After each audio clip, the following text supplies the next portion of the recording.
SpongeBob is near and dear to many kids of the 1990s and early 2000s, and now it sucks!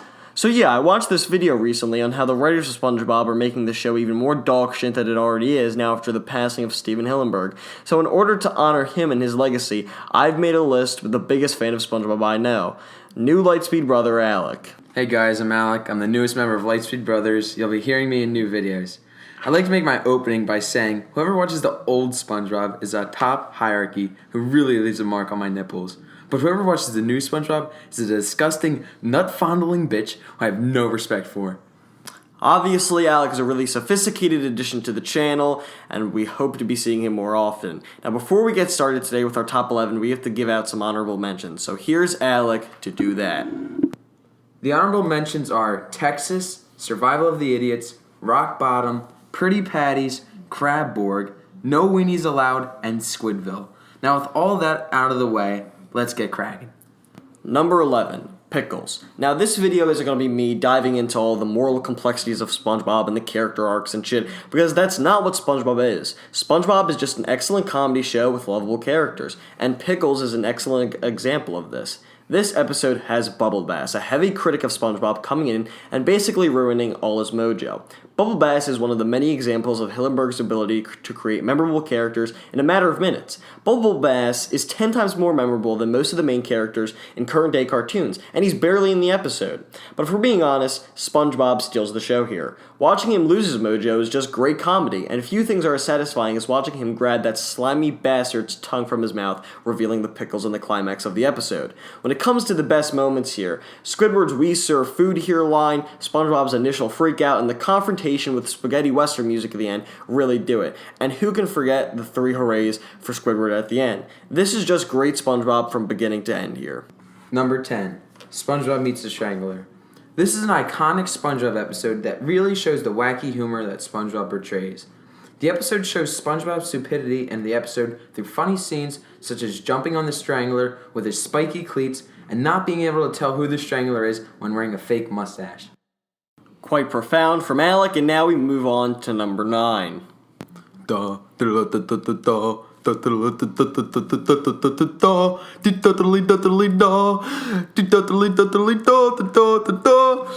And that's enough for that. So as you can guess, number 9 is none other than the Krusty Krab training video. What makes the Krusty Krab training video so good and what makes it so high on the list is because it's so innovative. This is one of the most innovative, original, creative, and fun episodes ever made. Instead of having a linear story where SpongeBob and Patrick just go on an adventure, this is more of a montage, a mockumentary really, something out of Rob Reiner's playbook. It's just brilliant how they basically give the writers creative freedom to do whatever they want. I mean, the poop section, Squidward dealing with Patrick at the register, of course, the big finale, revealing the Krusty Krab secret formula, only to have it not even shown in the episode itself. It's just brilliant SpongeBob here, no doubt about it. And while it may not be as funny as some of the other episodes created, you cannot deny that its originality, its brilliant premise has to make up for that. Number 8, the camping episode. This episode has one of the most famous scenes ever in SpongeBob history. Yes, that's right, the camping song. The camping song is one of the most famous songs in the SpongeBob franchise. There are also great scenes in this episode, such as the Sea Bear Circle, where we see the Sea Bear go apeshit on Squidward's ass.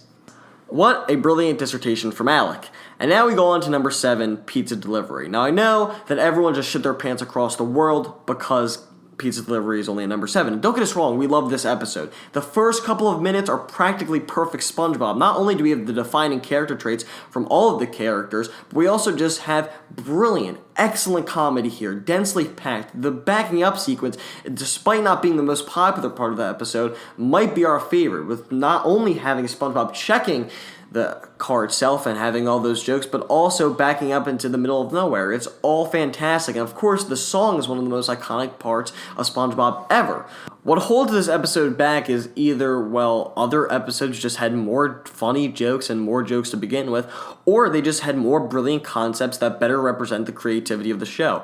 But this is still an excellent episode and a must-watch for all Sponge fanatics. And speaking of episodes that are more creative than pizza delivery, we have number 6, Frankendoodle. I mean, you have an artist. This is all shot in live action in the beginning, if you're not aware. He loses a pencil to the cartoon world of SpongeBob by dropping it in the ocean. Then SpongeBob gets the pencil, draws another version of himself who is a murderous psychopath, and then after him and Patrick defeat the doppelganger of himself, he comes back at the end to seek revenge on SpongeBob in a horror-like climax. I mean, who made this up? It just shows the understanding the writers had of the show and how far they could push the boundaries of it. Yes, this episode could be annoying to some people. It could even be scary to some kids, but it just has a perfect balance that when you look back on it, while you may have found it annoying, you may have found it scary beforehand, you just have an unbridled amount of respect for this episode. Finland! Once again, brilliance from Lightspeed Brother Alec. And now we get to the top 5, the top dogs, and we start off with Mermaid Man and Barnacle Boy 3. Now, this episode introduces one of the most famous side characters in SpongeBob. Yes, that's right, Man Ray. Man Ray is one of the supervillains in SpongeBob. He's Mermaid Man and Barnacle Boy's arch nemesis, and this is his first introduction in SpongeBob. This episode is huge. Correct. It's as huge as Barnacle Boy's schlong. It's that big. And it's not just big for introducing this character, but let's just talk about how brilliant these writers are. Having a character never before introduced feel as though he's always been part of the show. With a couple of lines of dialogue, Man Ray is one of the most iconic, famous SpongeBob characters ever. Even more so than Bubble Bass previously mentioned in the video.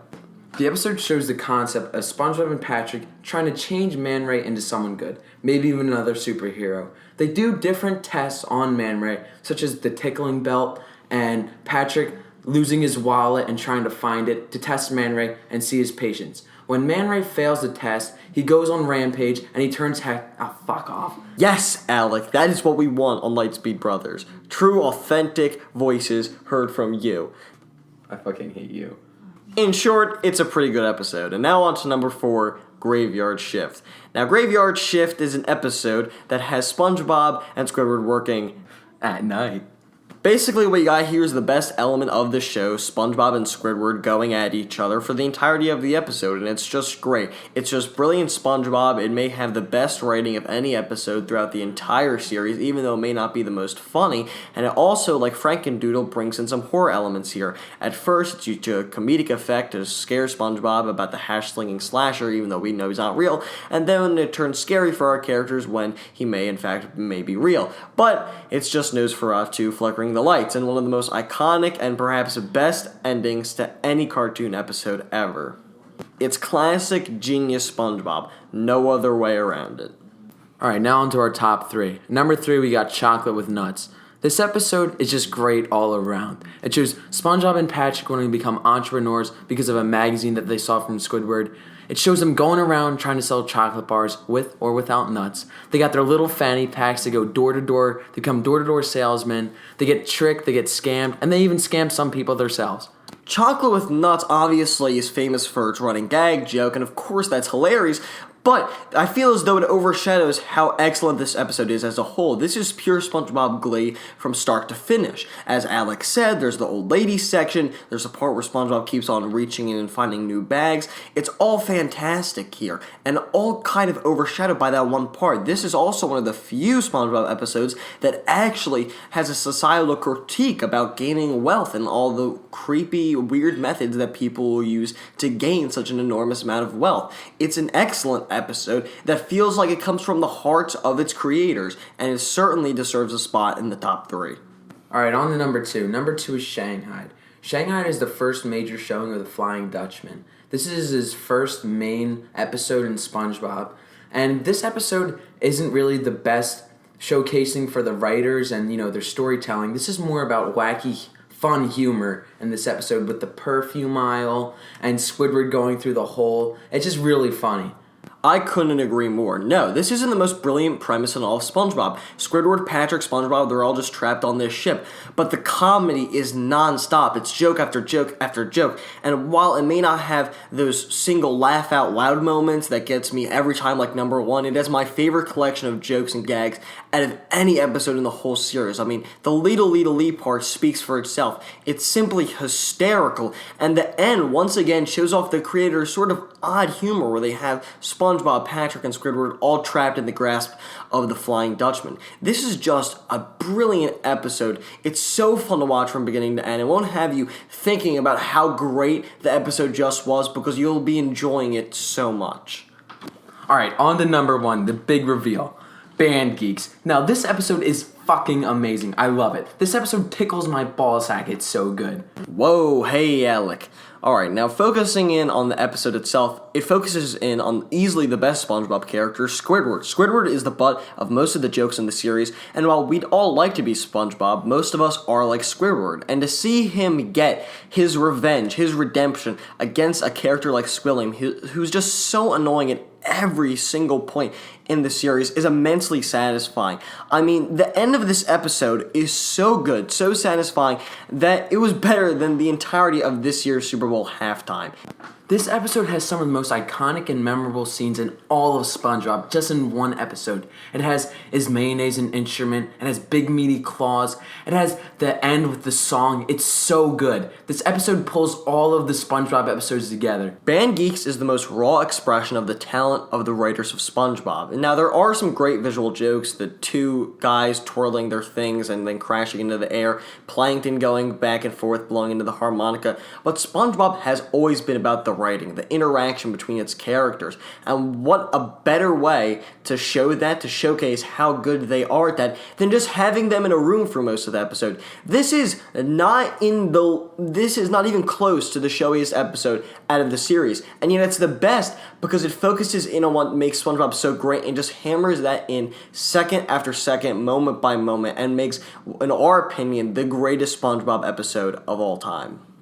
So thank you guys so much for watching this, and I hope that you leave your top 11 SpongeBob episodes in the comments down below. Please give this video a like if you enjoyed it, and please subscribe, and let me know down in the comments if you want to see more from our good friend Alec.